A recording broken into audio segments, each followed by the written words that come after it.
Let's go Browns! There's a quiet storm brewing in Berea, and it's not coming from the skies over Lake Erie. It's inside the Browns wide receiver room, where the talent is real, but the certainty, that's a whole other ballgame. After all the offseason moves, trades, whispers from insiders like Tony Grossi and Zach Jackson, and the incessant curiosity of fans, one question is starting to dominate the conversation about the Cleveland Browns. Should Andrew Berry leave and bring in another wide receiver? What do you think? If you can, leave your thoughts below. Be sure to like this post, but only if you've been a Browns fan for 17 plus years. It's always great to see loyal fans from all generations interacting here. It means a lot to us. So, let's get started. Let's break this down the way Browns fans deserve, honestly, directly, and with all the nuance that comes from living and breathing every play of this team. Because when you look closely at the wide receiver core, initial confidence quickly gives way to something more unsettling. Start with Jerry Jeudy. The trade? Brilliant. A fifth and a sixth for a player with top-tier potential,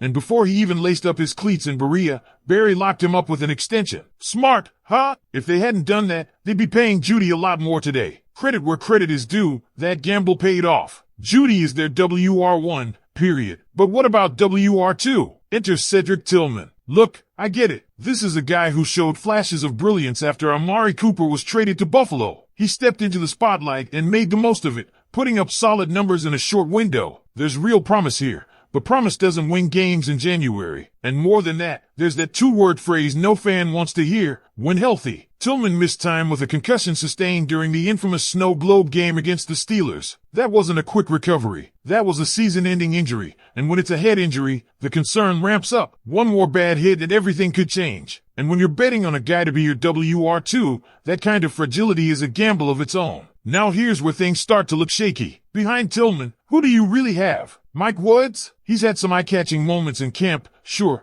but those highlights don't mean much when you've missed an entire season with an Achilles injury. And David Bell also lost most, if not all, of last year due to a hip injury. We don't even know if either of them can stay on the field, let alone be relied on. And then there's Deontay Deontay Johnson. See, that's the thing. His name just slips out of memory. That's how little confidence there is. Remember, this is a guy who was traded to playoff-bound Baltimore and then got released. Then went to the Texans, another playoff team, and got released again. That's two teams, both fighting for a Super Bowl, and he couldn't stick. If you're not making it work in those cultures, why should we believe Cleveland's locker room, still building its own identity, is where he figures it out? So yeah, if you're Andrew Berry, you have to be asking, are we one injury away from disaster? Because if Jeudy goes down, and let's not ignore his own injury history in Denver, you're left with a receiving core that's built more on hope than proof. But then comes the other side of the coin. If the Browns aren't seriously contending in 2024,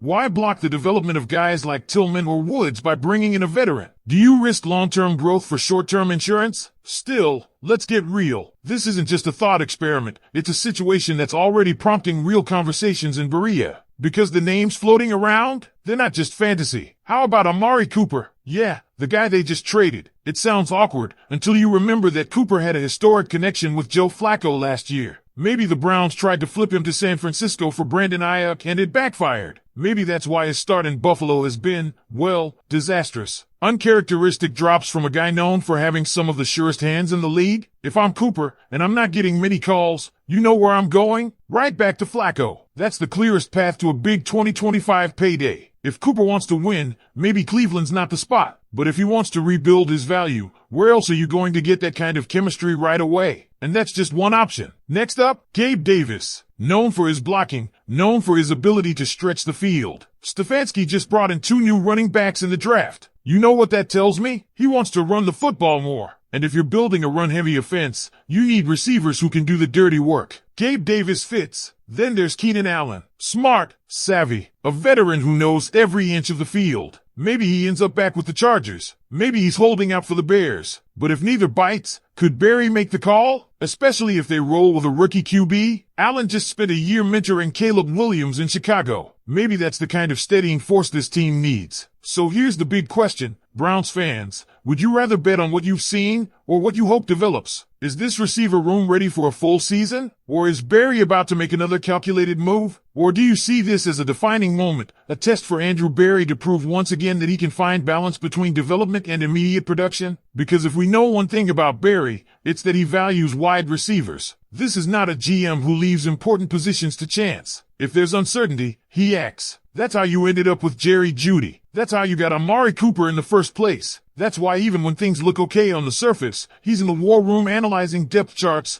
medical reports, and cap space like a grandmaster prepping his next move. So let's say Barry makes a move. Who would he target? Really? We already discussed Cooper, Davis, and Allen. But let's dig deeper into those fits. Cooper's potential return would be surreal, almost poetic. Imagine a mid-season story arc where he comes back, reunites with Flacco, and revives his career in the same place he once left in frustration. Would it be awkward? Sure. But football is about results, not feelings. If Cooper sees Cleveland as his best path to a lucrative 2026 contract, don't be surprised if egos are set aside in favor of a playbook and a fresh locker. Gabe Davis? He's not just about size and strength. He brings something Cleveland's offense is missing. Physicality on the outside and a deep threat mentality. Browns fans know what it's like to watch promising drives stall at the 40-yard line. Davis can flip that script with one sideline bomb. And his blocking? Perfect complement to a Stefanski offense that might want to start pounding the rock more often, especially if a young quarterback is under center. Then there's the wild card, Keenan Allen. This move would be about more than yards and receptions. It'd be about maturity, stability. If this front office truly believes that a rookie QB like Shedeur Sanders or Dylan Gabriel could be starting by mid-season,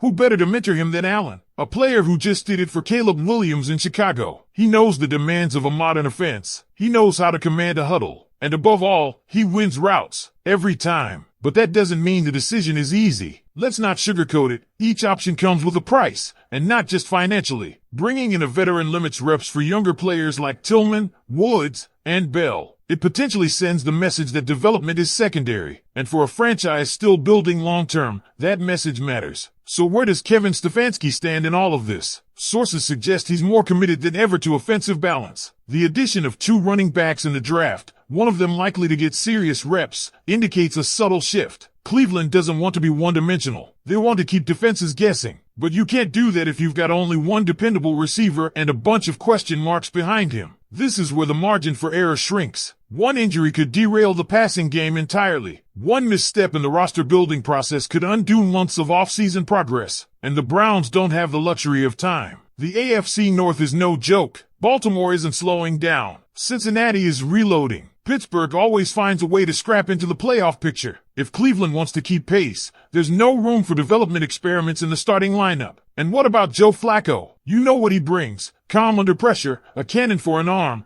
and the ability to make quick reads when the pocket collapses. But even Flacco can't turn water into wine. He needs reliable targets, especially if the Browns go into the season with a rookie QB on standby. Flacco can mentor, sure. But if he's on the field, he needs more than just Jeudy. That's the crossroads the Browns are at right now. Roll the dice on development or make one last move for a proven playmaker. This isn't about making headlines. It's about making Sundays count. And that brings us to you, the heartbeat of this franchise, the fans. What do you want to see? Would you go all in and bring back a guy like Cooper or take a chance on Allen's leadership? Or do you ride with what you've got and hope Cedric Tillman stays healthy and delivers on all that promise? Drop your thoughts in the comments. Let's get this debate going. And if you love this kind of deep dive into Browns strategy, hit that like button and subscribe for more exclusive breakdowns. We'll be tracking every move as training camp approaches, and you'll want to be here when the next big decision drops. This is your team, your voice, let it be heard. Go Browns!